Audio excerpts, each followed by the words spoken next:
딥러닝 프로젝트 3팀 지누스의 오세진입니다.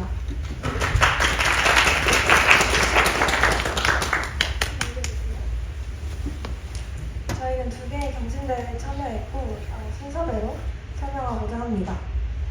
다음 PPT 화면 보시면 먼저 데이콘에서 주최된 건설기계 오일 상태 분류 경진대회입니다. 대회 개요는 건설장비 내부 기계 부품의 마모 상태와 윤활 성능을 오일 데이터 분석을 통해 확인하고 AI를 활용한 분류 모델 개발을 통해 적절한 교체 주기를 파악하는 것입니다. 본 대회에서 제공한 트레인 데이터에는 모든 피처들이 존재하지만 테스트 데이터에는 이 표시된 노란색 피처만 존재했습니다. 예측하고자 하는 타겟 값인 Y라벨은 오일의 정상 여부를 나타내고 0이면 정상, 1이면 이상이 있음을 의미합니다. 먼저 데이터의 분포를 시각화해 보았는데요. 타겟 값의 분포가 9대1의 비율로 이상 데이터가 매우 적었음을 확인할 수 있습니다. 다음으로 피처별 분포를 시각화해 본 결과 이상치가 많으며 데이터가 0 부분으로 밀집되어 있음을 알 수 있습니다. 피처별 결측치 비율을 시각화해 보았고 트레인 데이터에 많은 피처들에서 결측값 비율이 높음을 알 수 있었습니다. 그리고 테스트 데이터의 경우에는 결측값이 존재하지 않았습니다. 이후 상관관계 분석을 통해 피처와 라벨 사이의 상관관계를 찾고자 시각화를 하였으나 유의미한 정보를 얻지는 못하였습니다. 다음으로 넘겨주세요. 다음으로 넘겨주세요. 그 다음 그리고 샘플 오일 자동에 대한 타겟값의 분포를 시각화하였고 샘플 3에서 이상 오일이 많은 것을 알 수 있었습니다. 해당 그래프는 진단 연도별 오일 상태 분포를 시각화한 것인데 2012년도를 기준으로 2012년 전에는 오일 상태가 나쁜 기계가 더 많은 반면에 2012년 이후로는 오일 상태가 좋은 기계가 많은 것을 확인할 수 있었습니다. 이후 진단 연도에 따른 몇몇 피처들의 추세를 시각화해 보았고 연도별로 그 추세가 다른 것을 파악하여 유사한 추세를 보이는 피처들을 찾고 그 공통점을 찾고자 하였습니다. 이와 같이 여러 가지 방향으로 시각화를 통한 EDA를 진행해 보았고 피처 엔지니어링으로 넘어가겠습니다. 먼저 데이터의 스케일을 맞춰주었고 다음과 같은 스케일러를 사용했습니다. 또한 범죄형인 데이터가 존재하여 라벨 인코더와 로갓 인코더를 이용하여 처리해 줬습니다. 저희는 성능 개선 모델로 라이트비엠을 사용했기 때문에 같은 트리 기반 모델인 랜덤 포레스트를 베이스라인 모델로 사용했습니다.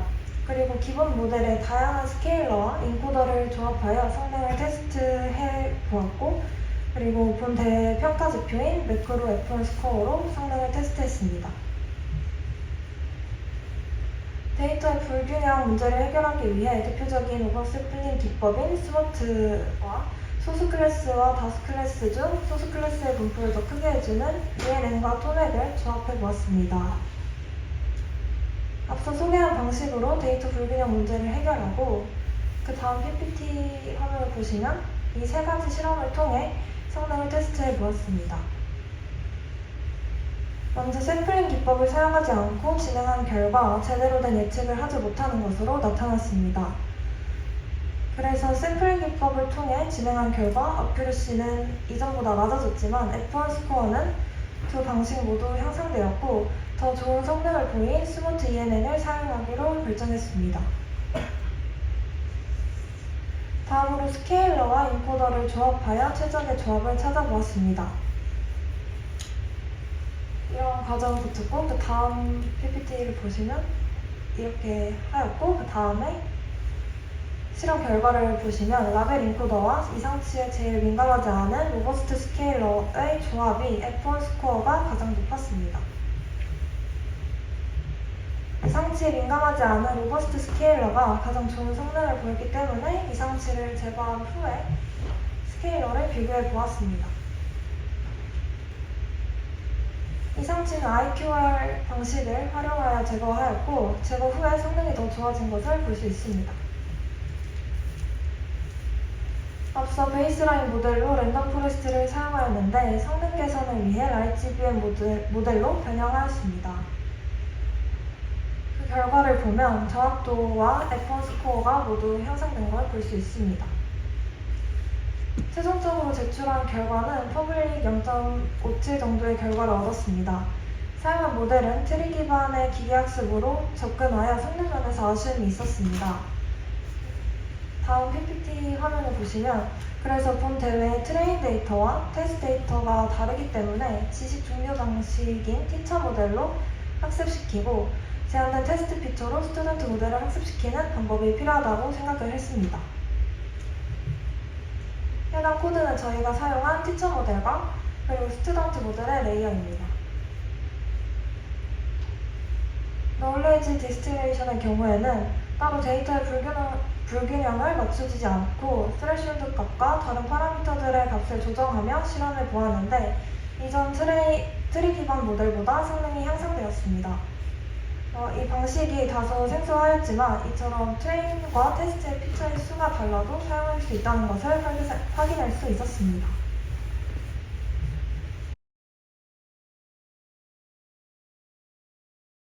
다음은 음식 검출 모델 개발 경쟁 대회입니다. 이 대회에서는 학습용 음식 이미지 데이터를 사용해 음식 사진 분류기를 개발했습니다. 오브젝트 딕텍션으로 음식의 위치를 파악하고 클래시피케이션을 통해 어떤 음식인지에 대한 정보까지 제공하는 것이 대회의 목표입니다. 데이터는 한식 이미지인 JPG 데이터와 이미지의 바운딩 박스와 라벨 정보를 제공하는 제이슨 데이터가 한 쌍으로 이루어져 있었습니다.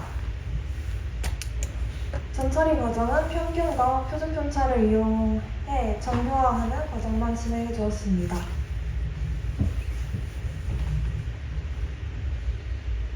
저희가 사용한 모델은 Faster RCNN인데요. 이 모델은 기존의 Fast RCNN에서 후보 영역 추출 알고리즘의 병목 형상을 Region Proposal Network 알고리즘을 통해 해결한 모델입니다. 이 모델은 피처맵을 추출한 후에 이를 RPN에 전달하여 후보 영역을 산출하고 풀링을 통해 고정된 크기의 피처맵을 산출한 후 Fast RCNN에 입력하여 클래시피케이션과 바운딩 박스 리그레션을 수행합니다.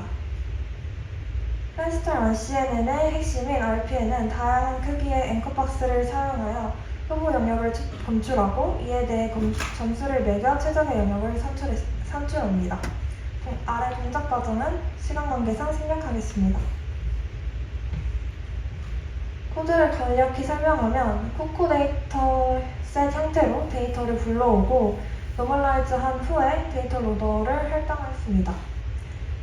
이후 레지넷을 백본으로 하는 Fast RCNN 모델을 구현한 후 백그라운드 클래스를 추가하여 총 101개의 클래스로 조정하였고 클래시피케이션과 박스 리그레션에서 얻은 로스를 엮은 형태인 멀티태스크 로스를 사용하여 모델 학습을 진행했습니다. 모델의 학습 결과를 확인해보면 이미지에서 음식의 위치는 정확히 탐지를 하지만 원인 모를 이유로 어떤 음식인지는 학습하지 못했습니다. 이 부분은 추후에 개선해볼 기회가 생긴다면 개선해보고 싶습니다. 이상 발표를 마치겠습니다. 감사합니다. 궁금한 점 있으신가요?